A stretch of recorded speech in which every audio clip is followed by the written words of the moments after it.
Hey everybody, welcome to a week 3 video looking at DraftKings DFS play for this week. I want to do things a little different here, kind of combine the two videos from last week, so we'll kind of review what we looked at last week before we get into this week. So I have up here on the screen some of my picks from last week. The stack there, I had Jameis Winston to Mike Evans, bringing it back with Tariq Cohen, included Cameron Brate in there. Kind of the game script of that game got away from me a little bit. Bucks had a defensive touchdown. They had the game well in hand. Just didn't get the offense going like I thought they might. First couple drives was looking really, really good. Winston did hit Mike Evans for a touchdown, and Mike Evans had a good game, exceeded value, but Jameis just didn't quite get in there. Jaquiz Rogers got a rushing touchdown, which I was hoping to avoid, but they got down there to like the 3-yard line. He ran it in. Cameron Brate was not a part of the offense like I was expecting him to be. Did not hit value, but Tariq Cohen couldn't really get the running game going, but did catch a lot of balls. As I said, they had no pass catchers in Chicago, so he, essentially was more of a receiver and exceeded value there at 13.8 points. My value running back was James White for the Patriots. Patriots had a great day. It's kind of who you needed to stack that team up completely to really do something last week, and James White was no exception. He had 8 catches, I believe. Was basically like a receiver out there. Got a few touches on rushes, but overall, 17.6 points with an expected 10. He really did hit value and exceed it very well. The only thing, he was about the only one who didn't score a touchdown. Got a little unlucky there. Could have been an even bigger day, but tough to be mad at that play with as cheap as he was. Felt like it went pretty well. And then Julio Jones was my other kind of high value pick. Just barely missed value. I mean, the first 2 or 3 drives of this game, it looked like he was going to have 15 catches. Again, a little unlucky with the Packers. Jordy Nelson and Randall Cobb both kind of got a little hurt. Atlanta got out to a big lead. The running backs all were scoring touchdowns for Atlanta, and Julio fell just a little bit short. But overall, I really like my process on most all of these picks. We hit some where we thought, got a little unlucky on a few of them with game script, but overall, a pretty positive week. So let's get into this week, week 3. Kind of a unique week in that DraftKings has really done very well in their pricing. There's not a lot that really stands out as value. They've got people priced very appropriately, but we'll see what we can find in here. So my favorite game stack for the week is actually going to be Kirk Cousins to Terrell Pryor and bringing it back with Amari Cooper. This is the one game on the slate that looks like there's going to be a lot of points, and I think this is an area we can really value. A 54-point Vegas total with just a 3-point spread, and actually I believe the Redskins are 3-point home underdogs, so a great spot for them to come out, prove themselves. I feel like Cousins, he's had kind of a couple down weeks, but in this type of situation, normally he has a very good correlation with his wide receiver 1, and that happens to be Terrell Pryor. Now, we got to keep in mind, this is only game 3 for these two together. They've had a little chemistry. They've had to build. The preseason didn't look so good, but the targets have been there, and I think they're starting to find that. So again, Redskins as a home underdog is a great spot for them, and those two poor games, I think this is a bounce back spot. I think people are going to shy away. If you've been playing Cousins, he burned me. I just don't think I want to play him anymore. But this is the exact time you want to play him. He's got a good price. He's not going to be too expensive, and we can save that money for other spots we want to go to. And I really think he has an opportunity to be one of the top 5 scoring quarterbacks of the week if he can go off in this spot. Now, on the other side, Crabtree is coming off a huge game with 3 touchdown catches, where Cooper here might go a little under-owned. He had the big first week. He had a touchdown. He got 3 additional targets in the red zone that he just could not haul in a second touchdown. But then last week, all of the attention was on Crabtree. So we come to this game. Again, high implied total. These two offenses, I think, are ready to go up and down the field. And maybe more people are leaning towards Crabtree. So that's where I want to pivot over to Amari Cooper. I think he's uber talented. He's going to go off in a couple games. He could be a guy with multi-touchdowns in a game or a couple big plays. And this is a spot where I want to get on him. And I really like both of those receivers, Cooper, Crabtree, and also tight end Jared Cook is good in this spot. I think it's a good spot to play a lot of these guys. This is just kind of stacks that I'm thinking about going with as some contrarian, lower ownership type of situations. So something I wanted to do a little different this week was looking at a very unconventional game stack. So mind you, I'm thinking exclusively about guaranteed price pools, GPPs, looking for low ownership. This is not a cash game play. This is just something that I'm really thinking about that could go off in a little different way. Maybe not as high of ceiling, but definitely could exceed value. And that's looking at Deshaun Kaiser going to Rashard Higgins and bringing it back with Jack Doyle in the Cleveland versus Indianapolis game. That's right, Cleveland versus Indy. So there's only a 40.5 point Vegas total here, but only a 1 point spread. The Colts are actually home underdogs here to the Browns. That's how far they've fallen.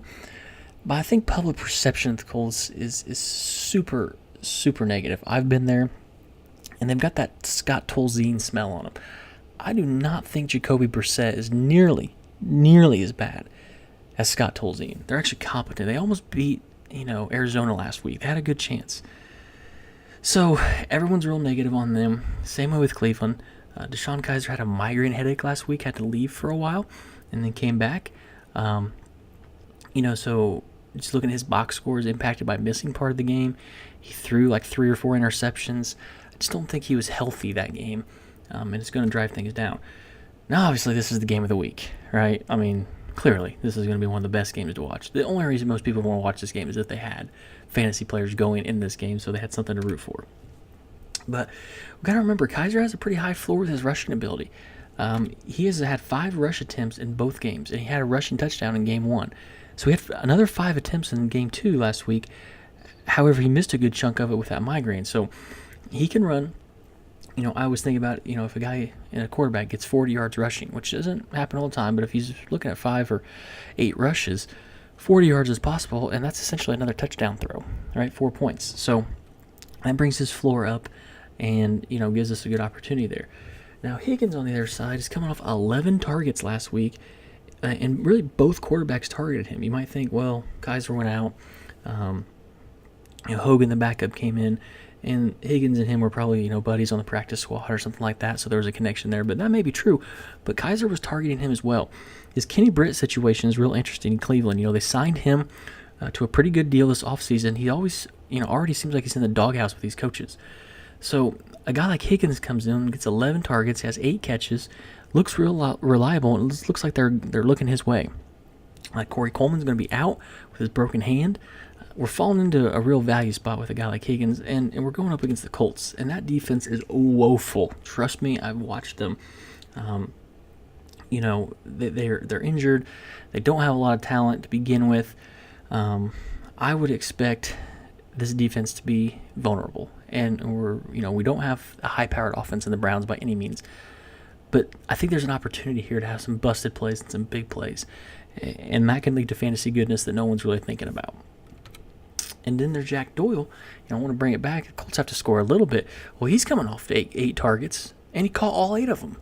Man, there's nothing you can do for your quarterback than to have 100% catch rate. I mean, there's no reason to not go to him. He had some huge games last year. Cleveland has notoriously given up a lot of points to the tight end position. And you've got, a younger quarterback in Brissett, still getting used to the offense. A safety blanket like Jack Doyle is going to look real attractive to him as we're trying to go down and win this game. So I really think this is the tale of 2 defenses who aren't very good, 2 offenses that aren't getting very much respect, but I think are both on a slight uptick, and no one's just really seen it yet. So I'll probably stack this game with a few lineups.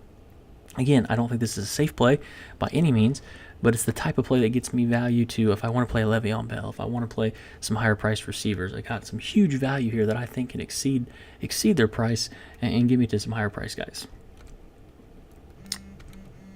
So the last thing I want to talk about is a running back with upside. And I'm going back here to Ty Montgomery. Ty Montgomery was kind of a chalky play last week in cash. Just going against Atlanta, high-scoring game. Everybody wanted to be on him, and he came through hugely. He had a rushing touchdown, a receiving touchdown.